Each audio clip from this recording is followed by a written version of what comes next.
رحمان الرحیم السلام علیکم.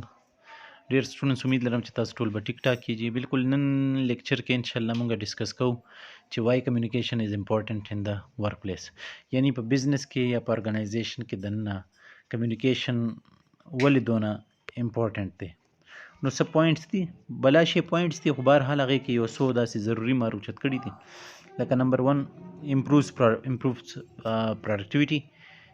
یاد ساتئ چې د کمیونیکیشن په ذریعه باندې زمونږ د ارګنایزیشن یا د امپلایز پروډکټیویټي کې اضافه راځي.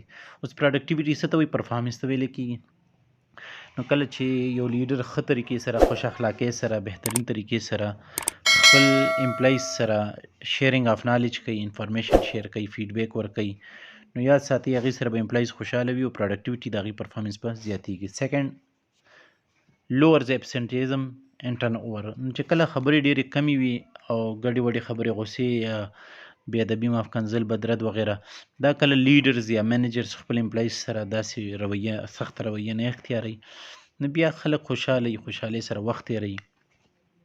نو هغې ابسنټیزم نه ځان ساتي، یعنی خپله غیر حاضرېږي نه، بلکې روزانه ډیلی بیسس باندې هغه ارګنایزیشن ته په خوشحالۍ راځي او هغه ارګنایزیشن څوک پرېږدي نه.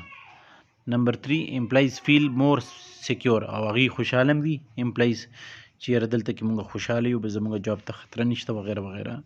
منیجرز رانه خوشحاله دي یا لیډرز رانه خوشحاله دي. نمبر 4 امپلایز فیل ویلیوډ، او امپلایز په دې خوشحالیږي چې یاره دلته کې مونږ ته امپورټنس راکولی شي، زمونږ د سکلز قدر کولی شي وغیره وغیره.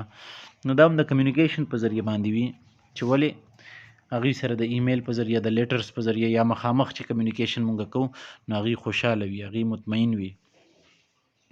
داسې ټیم ډیولپمنټ، ټیم خوشحاله وي چې څومره مې امپلایز په ارګنایزیشن کې، منیجرز یا لیډرز په یو ځای ارګنایزیشن کې کار کوي، نو هغې خوشحاله وي، هغې مطمئن وي، او دې سره د ټیم ممبرز په یو بل باندې اعتبار زیاتیږي. ډیکریز کمپټیشن، او امپلایز په خپل منځ کې کمپټیشن نه کوي، بلکې هغه بیا کوارډینیشن کوي، یو بل سره کوآپریشن کوي، یو بل سره هیلپ کوي. او دغه شانتې نمبر 8 انکریز ریسپانسیبلټي اینڈ انټیګریټي، او هر یو امپلای بیا ذمہداري ایکسپټ کوي او وایي چې یاره واقعي دا زما کار دی او زه په صحیح طریقې سره مکمل کم، اتفاق اتحاد باندې هغې یقین ساتي.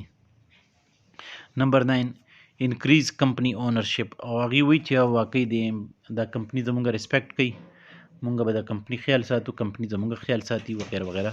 نمبر 10 ریډیوسز لینګویج بیریرز اینڈ کلچرل ډفرنسز. ها بیا دا خبرې نه چې لکه څوک پنجابي دی، څوک پښتون دی، څوک فارسیوان دی، بلکې د هغې مقصد یو وي چې مونږ ارګنایزیشن ته فایده ورکړو، او داسې د یو بل د کلچر، د ریلیجن د دې ریسپیکټ کوي.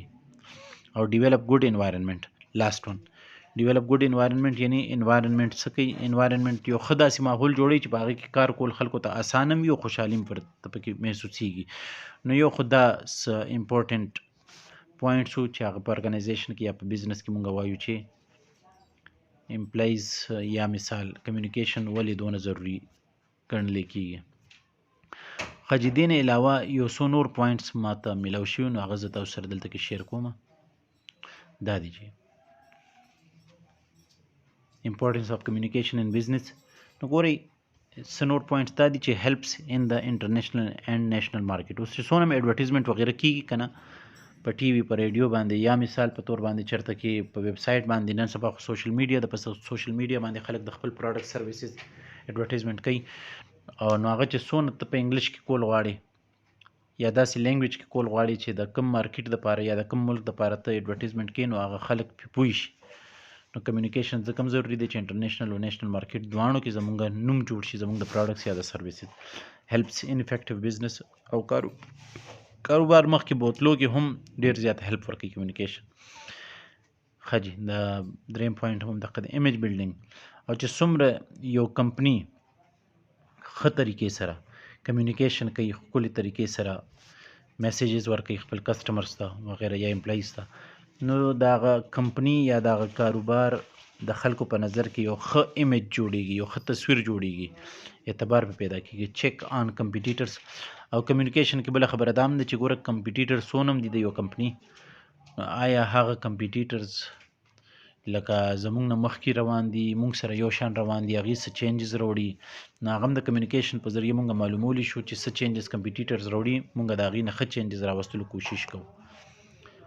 او دې نه علاوه جي اسیسټ ټو کلیکټ انفارمیشن، یاد ساتئ چې کمیونیکیشن په ذریعه باندې مونږ انفارمیشن را جمع کوو هم، او همدغه انفارمیشن بیا مینیجرز د ډیسیژن میکینګ دپاره او نیو آیډیاز ډیولپمنټ دپاره استعمالوي. ایوایډ سټریس، د کمیونیکیشن په ذریعه باندې مونږ سټریس هم ختمولی شو، کمولی شو، او اټ هیلپس ریسرچ اینڈ ډیولپمنٹ. په آر این ډي کې هم ډیر زیات کمیونیکیشن هیلپ کوي، نوې نوې آیډیاز مونږ پیدا کولی شو د دې په ذریعه. او سیکنډ لاس بیټر انډسټریل ریلیشنز، او یو کمپنی د نورو بزنسز سره ښه تعلق جوړولی شي د څه په ذریعه، د کمیونیکیشن په ذریعه، د ښه تعلقاتو او د اخلاقو په ذریعه باندې. انکریزز ټرن اوور، او یاد ساتئ چې څومره هم لکه ښه امپلایز دي هغه به ستاسو ارګنایزیشن ته راځي، او چې کوم خراب امپلایز دي هغه به تاسو ته پته لګېږي د کمیونیکیشن په ذریعه هغه به وځي. نو دا ما زر ځکه وکړل چې دا پوینټس ډېر زیات وو، نو ما ویل چې زه لږ به پې دونه آیډیا تاسو ته میلو شي چې تاسو پې خبرې کولی شئ، لیکل پې کولی شئ. تھینک یو جی.